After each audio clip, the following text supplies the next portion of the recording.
Hello, my beautiful ladies, and welcome back to Living in Elegance. If you're joining me today and you're feeling completely fine, at peace, and entirely on top of your to-do list, then I'm incredibly happy for you. But if you clicked on this video today because you're feeling a bit lost, deeply overwhelmed, and pulled in about 20 different directions at once, then I want you to take a slow, deep breath right now. Drop your shoulders. You are exactly where you're supposed to be. I know what it feels like to look at your day and see a mountain. Maybe for you, it's a mountain of laundry, a mountain of unanswered emails, or a mountain of expectations from your family, your career, or your community. It is so easy to fall into the trap of believing that to be a virtuous, capable woman, we have to carry the weight of the entire mountain all at once.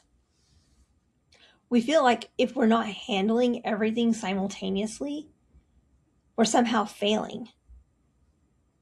But today, I want to invite you to step out of the frantic rush. I want you to sit down with me and let's look at a single verse of scripture that completely transformed the way I view my daily responsibilities, my mindset, and my peace. We're continuing our journey through the beautiful blueprint of the Proverbs 31 woman. And today we're going to look at verse 19. Verse 19 says,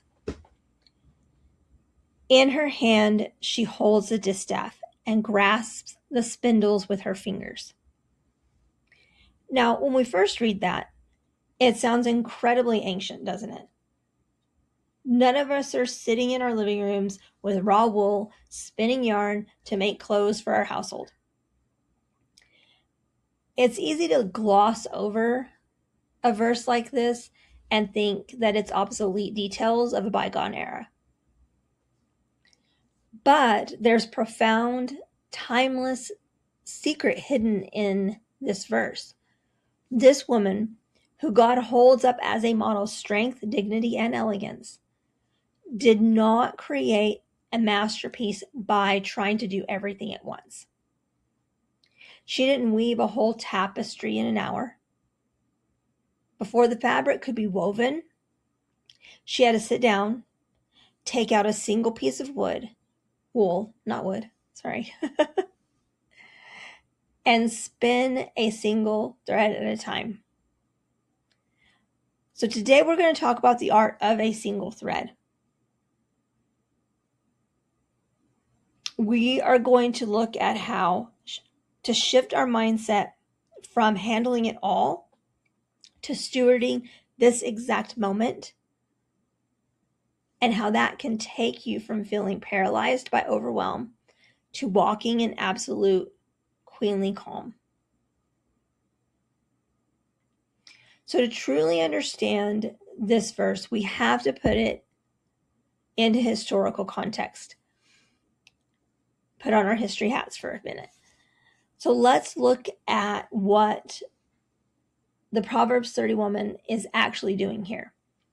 In the ancient world, textile production was one of the most vital, labor-intensive tasks a woman could oversee. It wasn't a hobby. It was the literal production and economic stability of her household.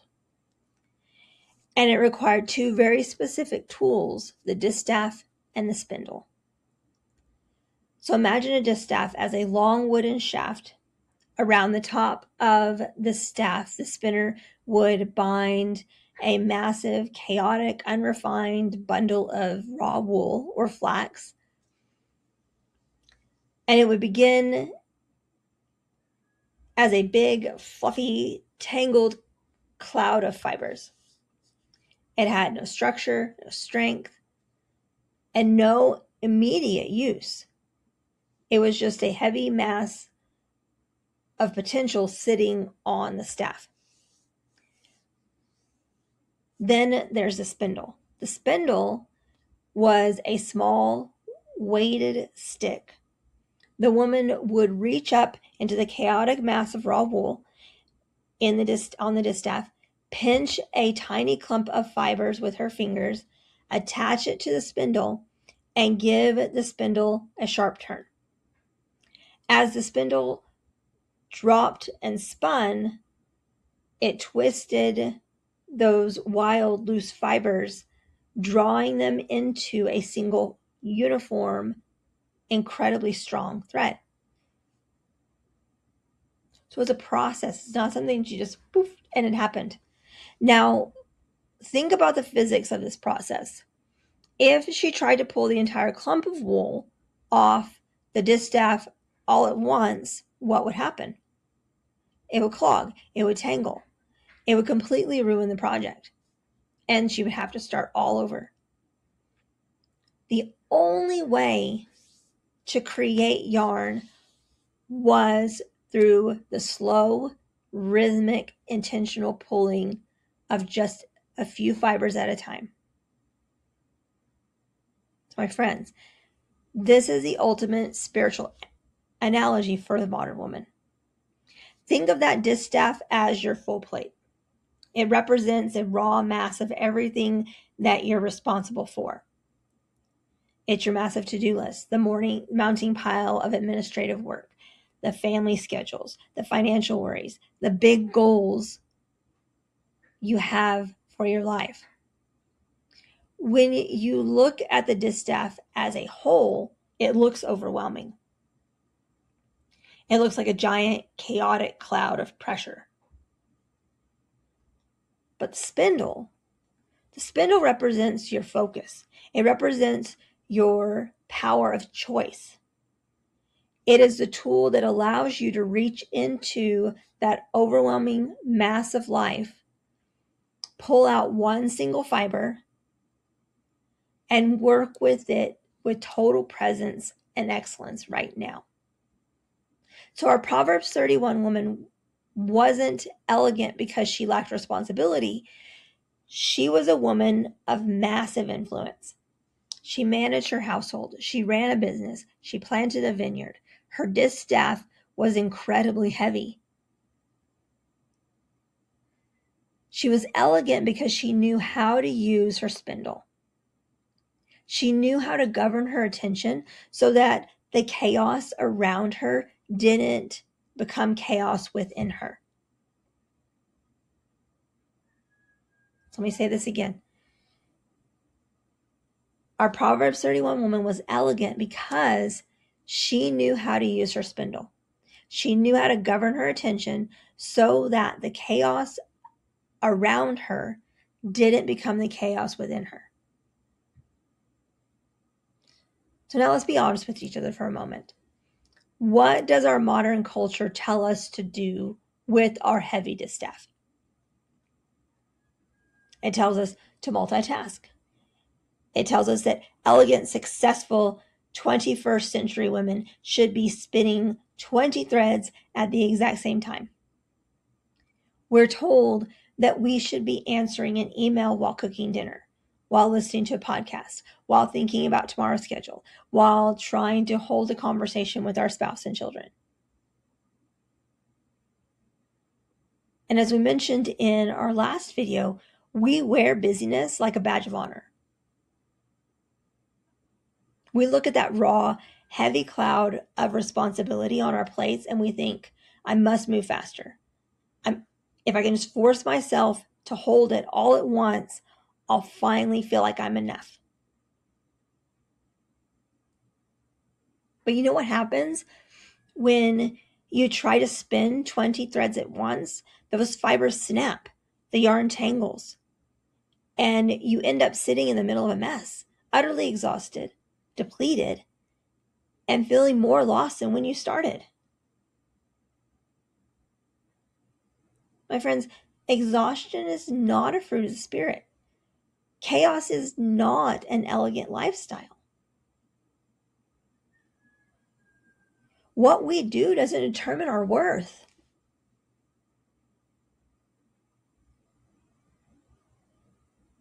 When we look at the design of God, we see a completely different rhythm. God didn't design your mind or your spirit to carry the weight of tomorrow, next week, or the whole mountain of raw wool all at once. Jesus himself told us in the Sermon on the Mount, do not worry about tomorrow, for tomorrow will worry about itself.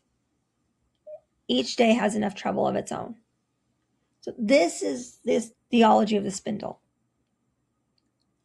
The Proverbs 31 woman wasn't frantic because she understood the fundamental truth of kingdom stewardship. You cannot control the size of your distaff, but you are entirely responsible for the movement of your spindle.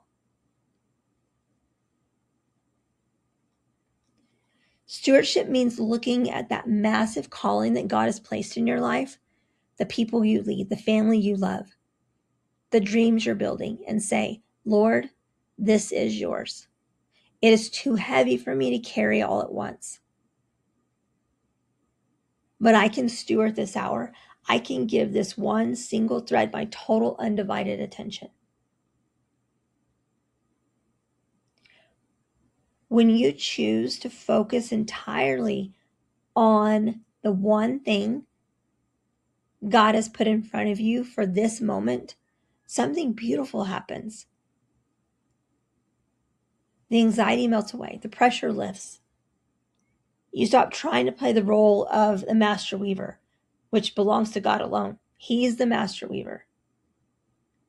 And you step back into your true calling, being a faithful steward of the single thread in your fingers.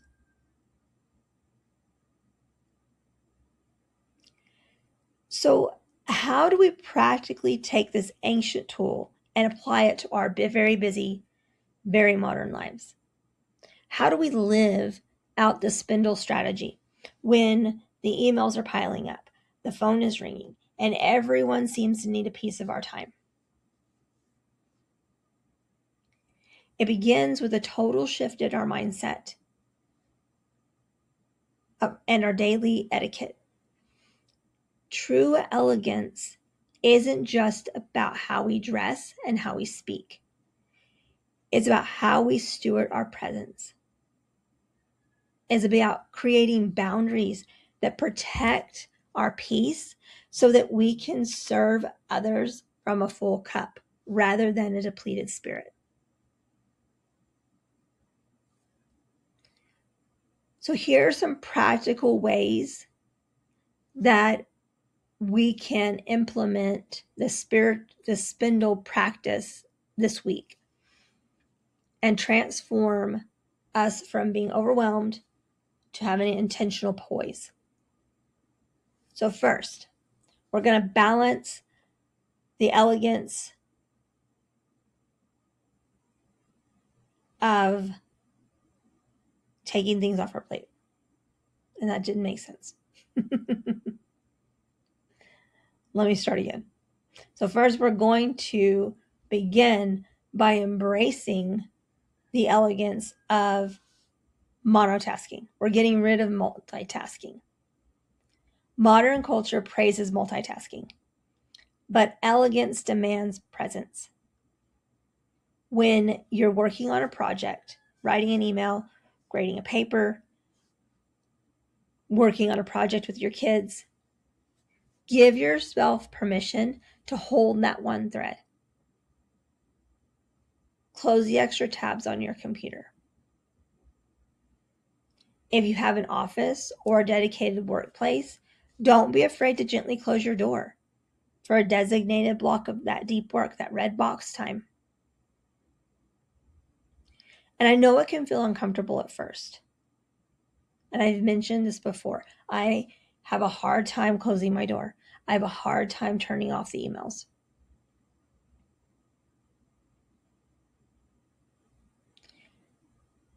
Because we worry that closing that door makes us look like we're unavailable or unhelpful. But remember, a queenly boundary, a Proverbs 31 boundary, isn't about shutting people out. It's about ensuring that when we do open the door, we give them our highest quality of attention, not a frazzled, distracted version of yourself Closing the door for a season allows you to spin stronger thread. So remember, the first one is embracing the elegance of monotasking, one task at a time. Second, we're going to establish an email and communication etiquette for yourself or for ourselves. We don't need to have to be available to everyone, everywhere, all the time. When we reactively answer every text, every email, the second it chimes in, we let the other person know that they are governing our spindle. Instead, choose specific times of day to check and respond to messages. Perhaps once in the morning and once before you conclude your day. By batching these tasks, you create your focus, focus sharp, or you keep your focus sharp. You prevent your day from being fractured by constant interruptions. And it's hard sometimes. It is really, really hard when those emails come in. Because like I said, I have them on my phone. And I'm still working on turning off my notifications for this. But I have been swiping them off. So whenever it comes in, I swipe it because it's not my email time, which that has helped. And I've turned off my email when it's not my email time. That's a big help, unless I have to get into my OneDrive. But so, okay. And third, our next piece is we're going to implement the one thread reality check when overwhelm strikes. The next time you feel that familiar tightening of your chest, and I know you've all felt it, and you feel lost in the sheer volume of everything you have to do, I want you to literally stop. Pause. Take a deep breath and ask yourself this question. What is the single thread I'm holding right now? If you're having dinner with your family, that's your thread. The lingering worries belong on the distaff. If you're resting and spending time in prayer, having your anchoring time, that's your thread. The to-do list can wait on the staff.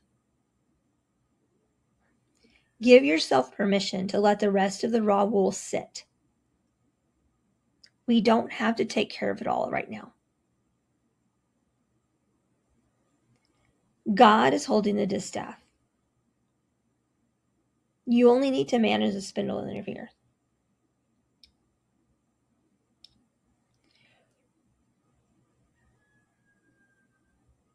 And I want to add a fourth here. Be sure you're anchoring your time every single day in God, asking Him, what is going to be on my spindle today? What am I going to be focusing on today?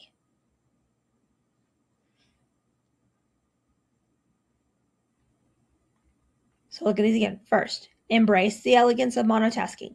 We're not multitasking anymore. We're not those women anymore. Second, establish an email and communication etiquette for yourself. I'm going to do emails at this time, and that's it. Third, we're going to implement the one thread reality check when overwhelm strikes. And fourth, we're going to make sure that we anchor ourselves in God every single day. When you change your external etiquette to match the internal mindset, you'll find that you aren't just getting things done, you're doing them with grace, dignity, and absolute composure.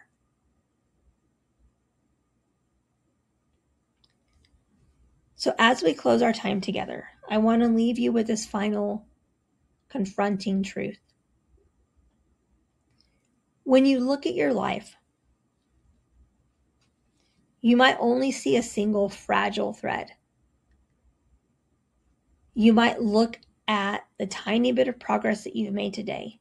Maybe you cleared one corner of your desk, or you spend 10 uninterrupted minutes listening to your child, or you finally sent the one difficult email with grace, and you think, this was so small. How is this ever going to fix the massive, overwhelming mess of my life? So, my friends, you have to remember who you are working for. You are not the master weaver. God is. Ultimately, we're working for Him. Even if we have an employer, we are working for Him. Your responsibility is to hand Him a strong, faithful, well-stewarded thread every single day. When you faithfully manage your spindle, twisting the chaos of your day into intentional moments of obedience, presence, and grace, you hand those threads over to the King of Kings. And you know what He does? He takes your daily threads, and over a lifetime, He weaves them into a breathtaking tapestry of a well-lived life.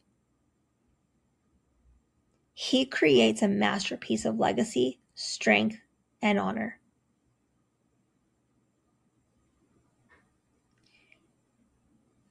And I love the tapestry imagery, because if we just look at a single piece of a tapestry, or if we look at the single colors of the thread, we don't see the full picture until it's all woven together. And God is weaving our story. He's weaving the tapestry of our life as we go. And sometimes we have times that are really difficult. And we're like, how am I going to get through this? And that's Him. He's weaving those things through. We're just making sure we're doing what we're supposed to be doing. And He's weaving them through. And at the end, then we see the beautiful tapestry, the beautiful picture that He's created in our lives. And we may not see it for a while. It may be the messy part right there, the piece of the tapestry that's just a bunch of green. And we don't see what it's becoming.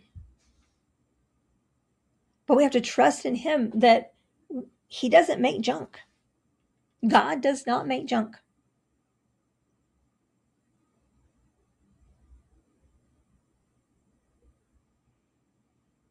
As I've said before, elegance is not about living a flawless life when you never experience pressure.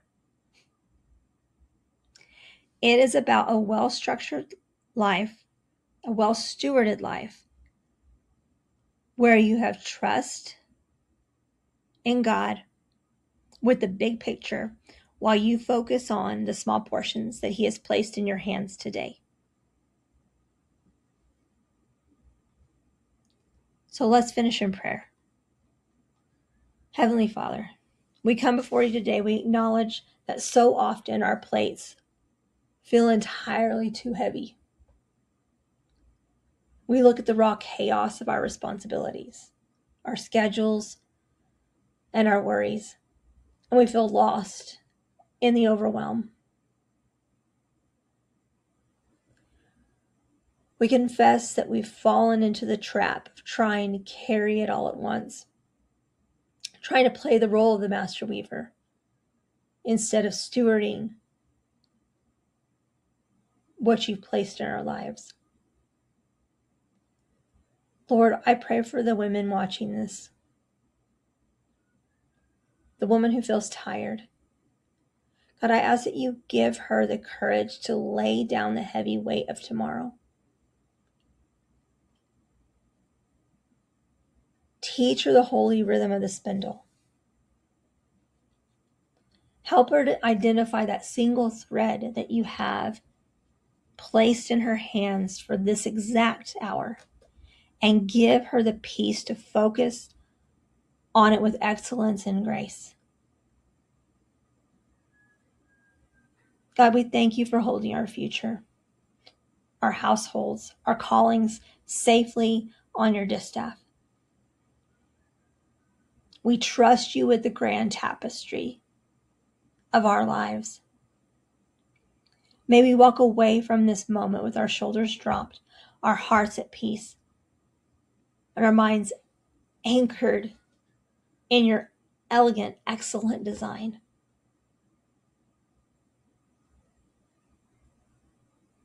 In your name I pray, amen. So thank you so much for spending time with me today on Living in Elegance. Remember, God designed you to steward yourselves and your life beautifully from the inside out. Don't worry about that mountain today. Just hold your spindle and spin that single thread with grace.